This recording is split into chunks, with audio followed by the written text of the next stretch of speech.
You've heard the stories that echo through every mosque, every khutbah, every children's book, the parting of the sea by Prophet Musa, the ark of Prophet Nuh riding the waves of divine wrath, the fiery trial of Prophet Ibrahim, and the voice that called out before the blade could fall.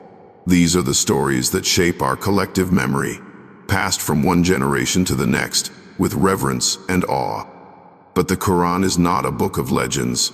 It is a layered revelation, veiled in meanings, where even the quietest verses hold oceans of truth. There are stories within it that many have never heard, verses passed over in favor of the more familiar, names left unspoken, figures unnamed, yet present like shadows beneath the surface. These are the forgotten corners of revelation, the ones that don't always make it to the pulpit or the classroom, not because they lack power, but because they require stillness to hear. Some stories are not declared with trumpets but whispered between the lines. They reveal themselves not through repetition, but reflection. You might not recall them because they do not come with a title. They don't have a chapter named after them, but they are there. A phrase here, a parable there, footnotes in the tafsir, carried quietly through the centuries by scholars and scribes. Some are tucked into the margins of the great Mufassirun, recorded not to impress but to preserve. Others are hidden in plain sight, verses we recite but never pause to truly see. These stories don't demand your attention, they wait for you to notice. What does it mean that the Quran contains so many untold accounts? That for every Musa and Isa and Yusuf, there are countless others we do not name? It is a reminder that divine truth does not depend on human recognition. That value is not in fame but in faith. That in every era, Allah raised voices that carried His message, and some of those voices spoke only once, to one person, in one place, and it was enough. We often imagine that what is powerful must also be loud, that truth should come with spectacle, but the Quran turns that idea on its head. It praises those who believe without seeing. It elevates those who carry their burdens in silence.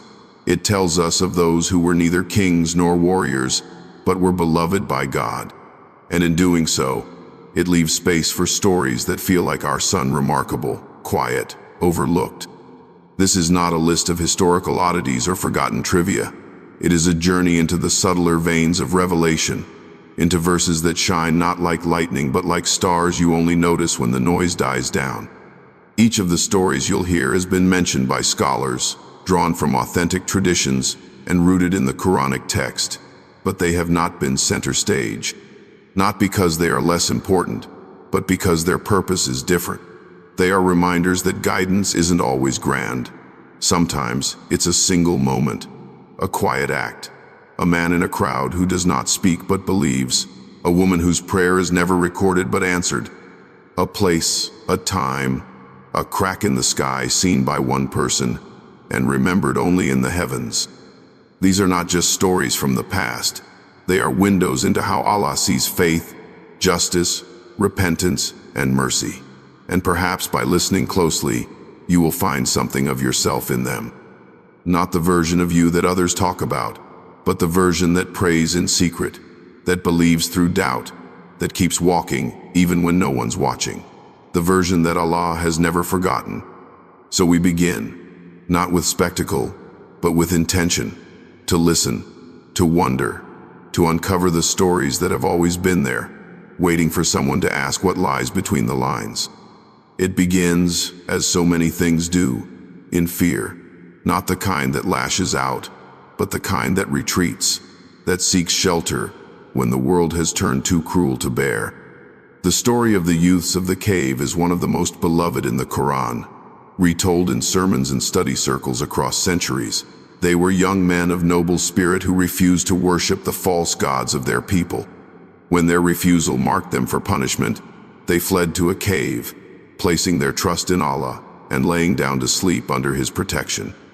Their story is one of steadfast belief and divine mercy, their names unknown but their courage remembered.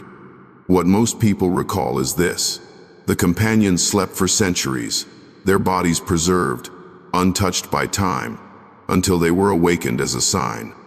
There is the dog, mentioned in the Quran, lying at the mouth of the cave, guarding them with a loyalty that echoes through Tafsir.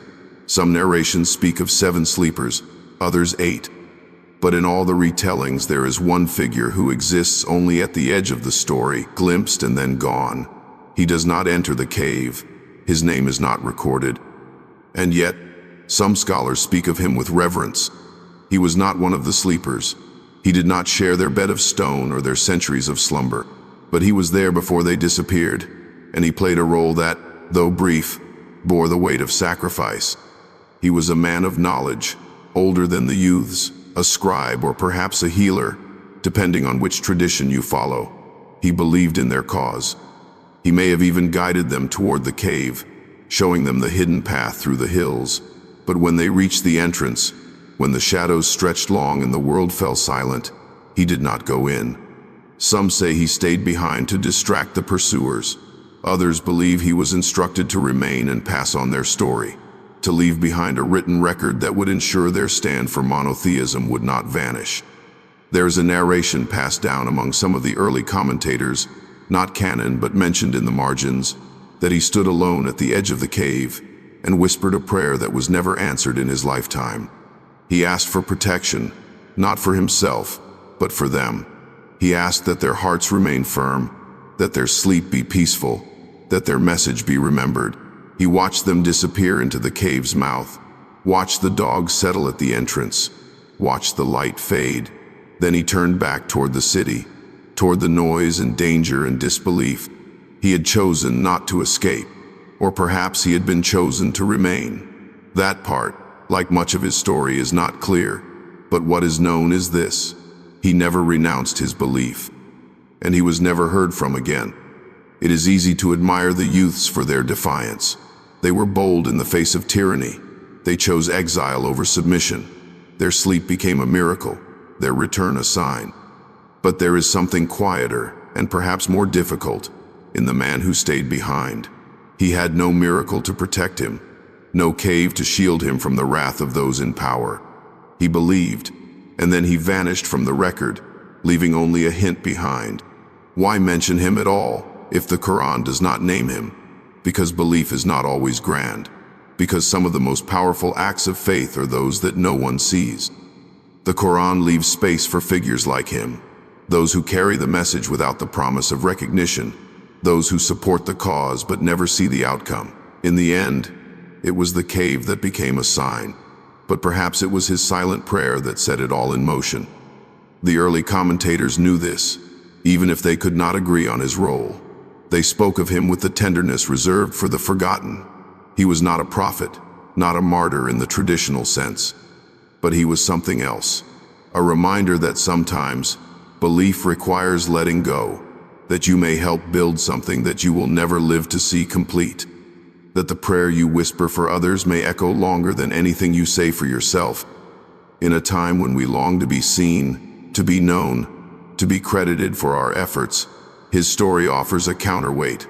What if the truest faith is the one that doesn't demand an audience? What if the greatest reward is to be remembered by God alone? When the sleepers awoke centuries later, the world had changed. The tyranny they fled had crumbled. The people now believed as they once had. Their message had endured. No one spoke of the man who never went in. But perhaps, as they looked at the sun's angle and the dog still lying there, they remembered.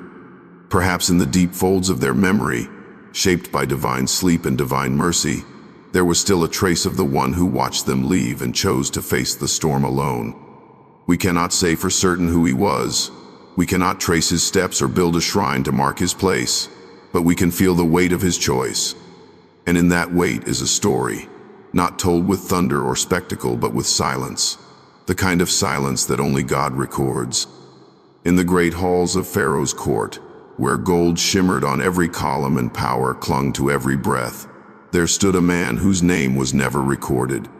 He had served in silence, moving among the shadows of the palace for years. Some say he was a servant, others claim he was born with status but stripped of voice. All agree on one thing: he could not speak. His tongue had never shaped a word, his mouth had never carried a prayer aloud, but he listened, he watched.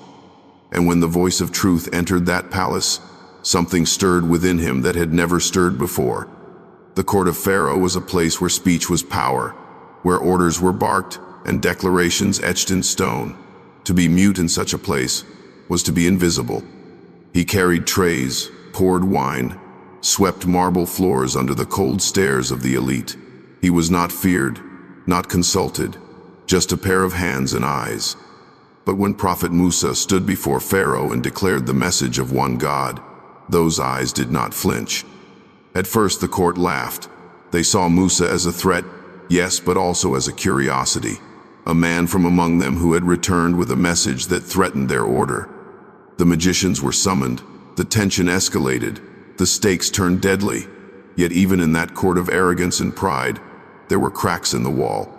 The Quran tells us of one man among Pharaoh's own people who believed in secret. He spoke carefully, trying to reason, his words veiled in caution. Would you kill a man for saying, "My Lord is Allah"? But beyond him, in the outer ring of the throne room, stood another believer, one who could not speak at all. He had seen Musa before, as a child perhaps, as a prince, roaming the palace gardens. He remembered the day that child vanished, the rumors that he had fled after striking an Egyptian. And now he stood here again, no longer a prince but a prophet. And something in the mute man's heart shifted. He had lived a life of obedience, not to God, but to Pharaoh. He had bowed when told, knelt when ordered, learned to swallow fear and hide thought behind a blank expression. But now, watching Musa stand firm with nothing but faith in his voice, the mute servant found something deeper than fear. He found belief. He could not declare it. His tongue had never obeyed him. He could not whisper it to the man beside him, but he felt it, burning in his chest. The words he could not say became a prayer he never knew he could offer. For once his silence was not empty. It was full. He repeated the message again and again in his mind, not for Pharaoh, but for the one watching from above. Some narrations say that on the day of the confrontation between Musa and the palace magicians, this mute witness wept, not from terror but from awe. He had seen falsehood dressed in splendor all his life.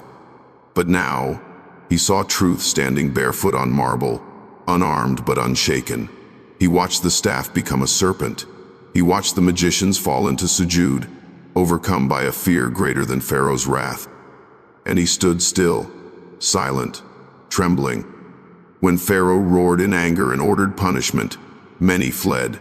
Some repented in secret, but the mute servant stayed. He returned to his quarters and began writing. Not with ink, for he had never learned letters. He carved with a shard of pottery into the wall behind his sleeping mat, drawing the curves of the staff, the serpent, the bowed heads of the magicians. He had no way to tell the story, but he tried to leave a record, a mark, even a crude one. One night, after the court had quieted and the noise of threats gave way to silence, someone came to him. A woman from the kitchen, older, wrinkled, who noticed the change in his eyes. She asked if he had seen the prophet. He nodded. She asked if he believed. He placed his hand on his chest and closed his eyes. She told him she would pray for his tongue to be loosed. He shook his head. He had no need for it anymore.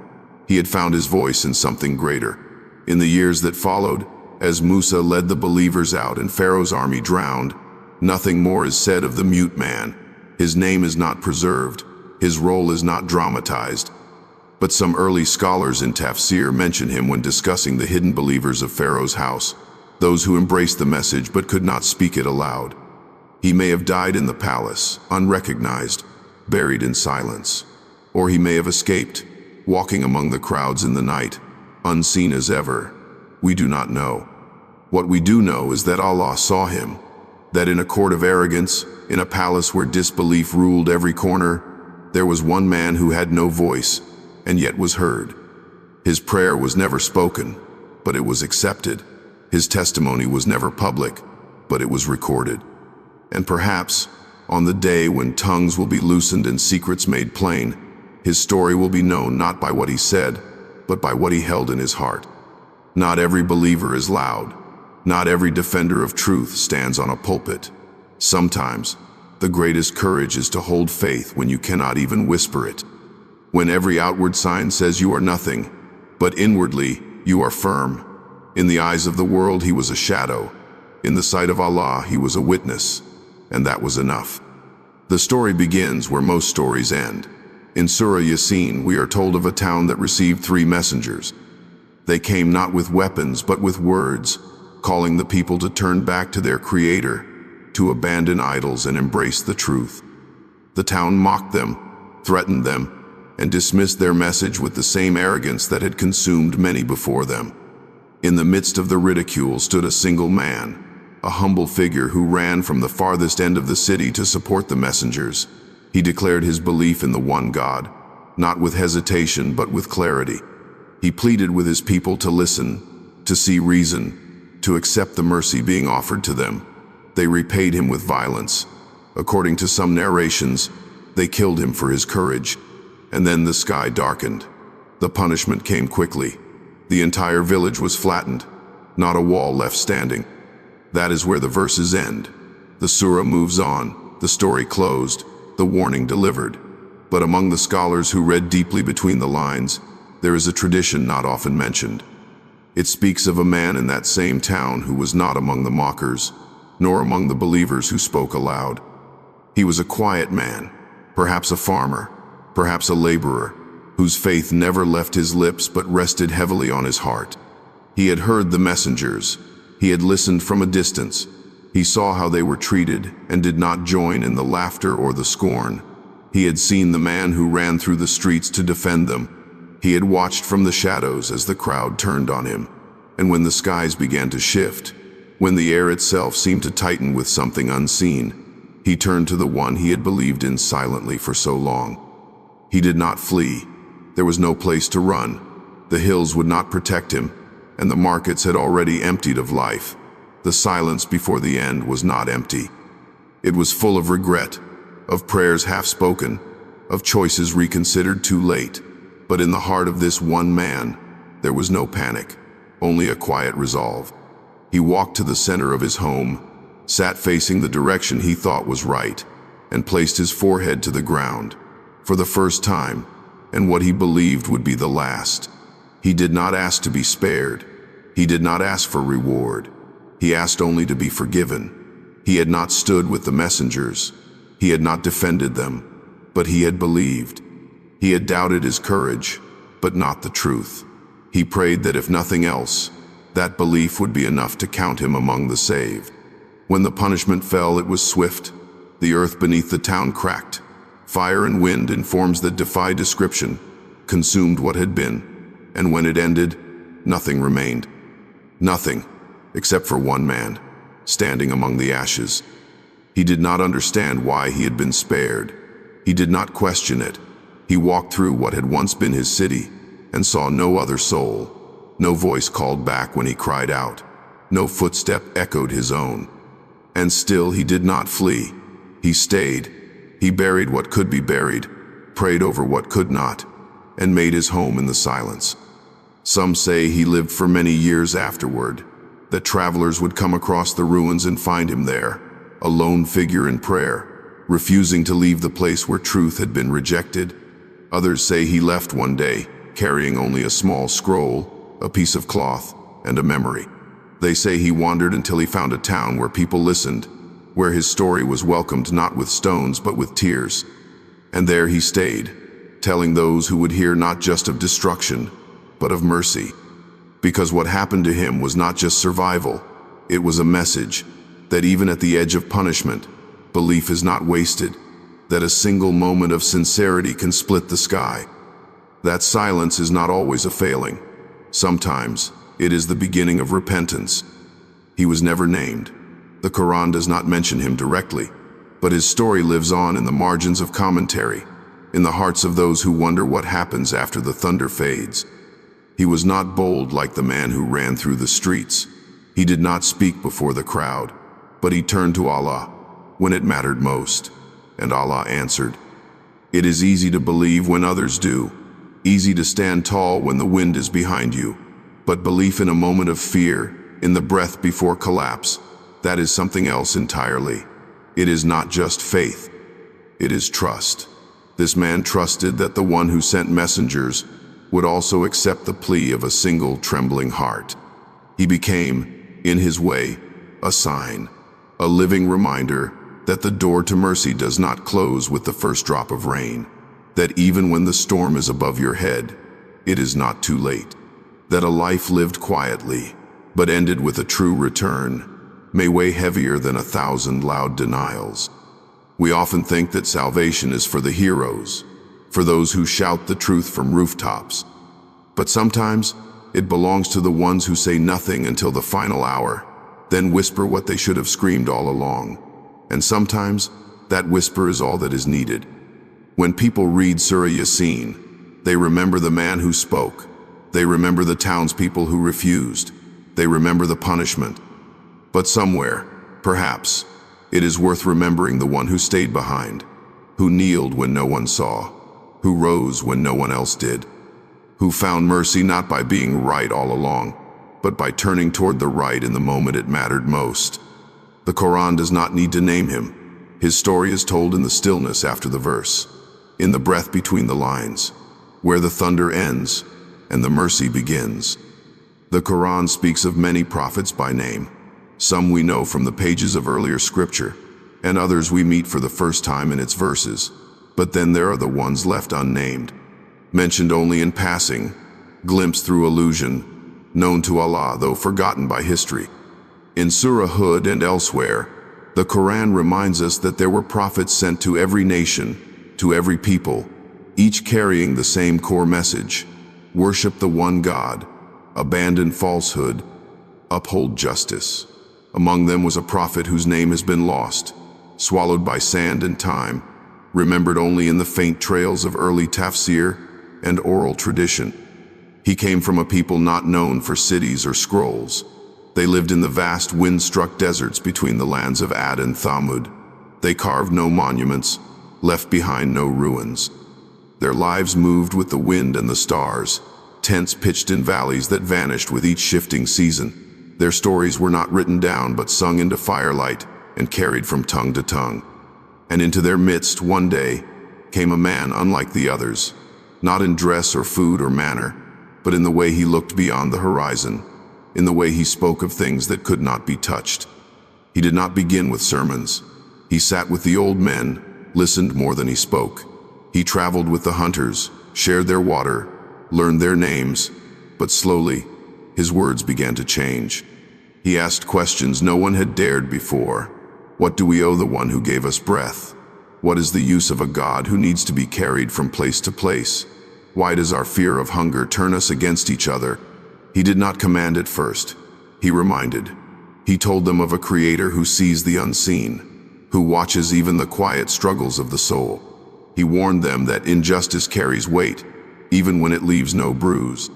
Some listened, some laughed. Most tolerated him as long as he remained gentle, quiet, another strange figure in the ever-turning wheel of desert life.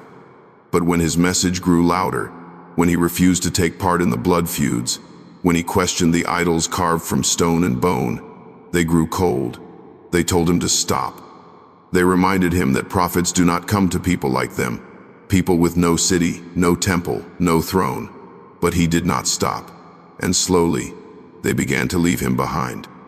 One by one, the gatherings thinned. The night fires dimmed. Those who had once sat with him began to turn away when he approached. His family grew silent. The children stopped asking him to tell stories. Still, he walked. From one valley to the next, his call did not change. Worship the one, turn from cruelty, stand for those no one sees. Years passed. His hair grew white, his face thin. He moved like a man chasing something no one else could see. And then, one day, he was gone. Some say he died alone in the desert, wrapped in his own cloak, praying with his face to the earth and his heart to the sky. Others say he disappeared, and only the echo of his voice remained. But what matters is what came after. Long after the prophet had vanished, a drought struck the tribe. Crops failed, waterholes dried. The elders gathered to decide which neighboring group to raid for supplies. As they debated, an old woman stood. She held a small bundle of cloth, worn and stained. Inside it, a piece of parchment, cracked with age, the only thing he had left behind. No one knew how she had come to possess it. Perhaps he had given it to her. Perhaps she had found it buried near where he was last seen. The writing was simple, uneven, not the calligraphy of scholars. But the words were clear. A prayer, not for rain, not for food, but for forgiveness, for his people. Even after their rejection, even after their cruelty, he had asked for their protection, that their children would not be punished for the blindness of their fathers, that the door to truth would remain open for whoever might one day walk through it. The council fell silent. The old woman wept. No raids were planned. Instead, the tribe packed their belongings and began a journey across the desert, not to escape punishment, but to seek understanding, to find others who might have heard the same message, to look for traces of what they had once refused. Generations passed. That tribe never built cities, but they stopped carving idols. Their laws shifted. Mercy took root. And every child was taught not just how to tend a herd or survive the dry season, but how to listen to the wind, to the silence, to the message of a man who had come and gone without reward. When Islam spread centuries later, the descendants of that tribe were among the first to embrace it. They recognized the voice. They recognized the message. It was not new to them. It was a return. And when asked how they had been prepared for revelation before it came, they told the story of the man with the white beard and desert eyes, the one who spoke of one God when the stars were still unfamiliar. His name was gone. His grave was unknown. But his story had survived, not in books, but in the shaping of lives. The Quran tells us that there are prophets whose stories were not recorded, that every nation had one, though we do not know them. This man was one of them, a light that flickered in the dark, unseen by the world, but not by the one who sent him. Sometimes we think the impact of a prophet is in the miracles, the cities that rose or fell, the nations that trembled. But sometimes it is in a single parchment left behind in the hands of an old woman. A prayer that outlives its speaker, a tribe that changed, not because they were forced to, but because one man had the courage to call them to something higher, and the patience to wait for them to hear it. He was forgotten by history, but not by God, and not by those who finally listened. Before the prophet's message reached the mountains of Mecca, before the Quran was heard in the markets and hearts of the Hijaz, there lived a man whose eyes rarely left the night sky. He was not a prophet, nor a man of wealth or power. He was a watcher, a recorder, a seeker of signs. They called him Majid, though that name may be more legend than record. He lived far from the city, in a small hut built into the stone, where the wind howled like a living thing and the stars hung low over the desert. By day he wandered, collecting bits of dried wood, listening to the wind. But at night, he climbed the ridge behind his home and watched the heavens. He had been taught by his grandfather, who told him that everything on earth had its mirror in the sky, that stars were not just distant fires, but signs, that God spoke through the heavens long before he spoke through men. Majid believed this with a conviction that made others uneasy. He would sit for hours, marking the patterns, counting the pulses of the stars, sketching their movements into the dirt. He did not seek fame. He sought meaning. Over time, villagers came to fear his silence. They whispered that he spoke to the winds, that he could hear things others could not. But Majid did not mind their stares. He was listening for something else. The old scrolls he kept in a leather pouch spoke of a moment when the sky would split, not with thunder or lightning, but with something no human eye had yet seen. A breaking, not of cloud or wind, but of the very fabric of the heavens. He had read the lines again and again, though no one could say where they had come from. His grandfather claimed they were remnants of a people long vanished, that one of their scribes had written them after seeing a dream so vivid it left his eyes white. It spoke of a night when a piercing star would cross the sky, a tariq, a visitor, and with it the sky would open like a wound. Majid waited. For years the night passed with its usual quiet. Stars blinked and danced, and the desert held its breath. But then, one night, it changed. The wind dropped, the air grew heavy, the animals stilled, and then came the sound, not loud, not sharp, but deep, like something ancient shifting far away. Majid raised his eyes to the sky and saw a light unlike any he had seen before. Not a comet, not a shooting star. It moved with purpose. It glowed with intensity that seemed to press against the sky itself. And then, as he stared, the sky split. It was not a crack in the clouds. It was something deeper. The stars themselves seemed to part. For a moment he felt as though he could see beyond the veil of the world. Something vast. Something watching. And in that instant, he knew he was not alone.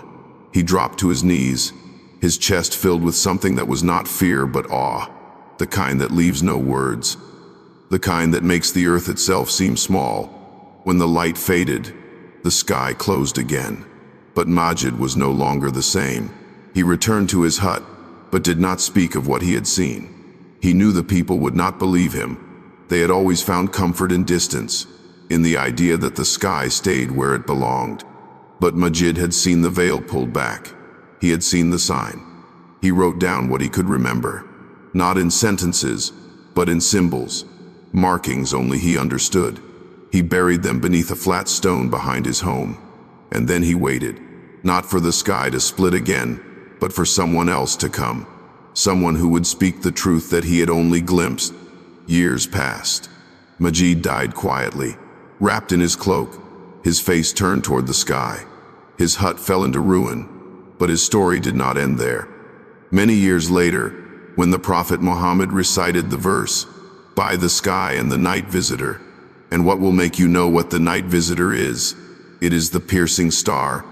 The hearts of those who heard it trembled, and some among the elders remembered an old tale, passed from one traveler to the next, of a man who had once seen the sky open, of markings found on a stone near a ruined hut, of a tariq that left the heavens torn. They brought the tale to the scholars, and the scholars could not say whether it was true, but the echo of the verse seemed to carry more weight. It was as if the man who watched the stars had been waiting for a voice he would never hear, a message that would arrive long after he was gone. And perhaps that was his role, not to speak, not to teach, but to witness. In the silence of the desert, one man saw a sign. He told no one. He asked for nothing, but the moment was real, and it became part of a story much greater than him.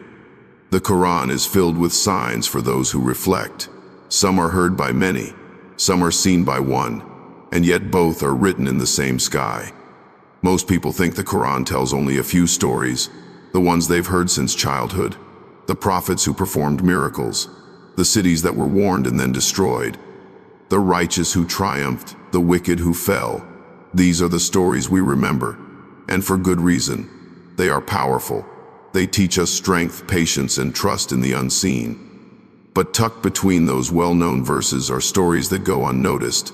They are quiet, sometimes without names, without locations, without outcomes we can easily trace. And yet, they matter just as deeply. The stories you've just heard are not loud. They do not come with thunder or fire. They ask for stillness. They ask you to slow down and see what faith looks like when no one is watching.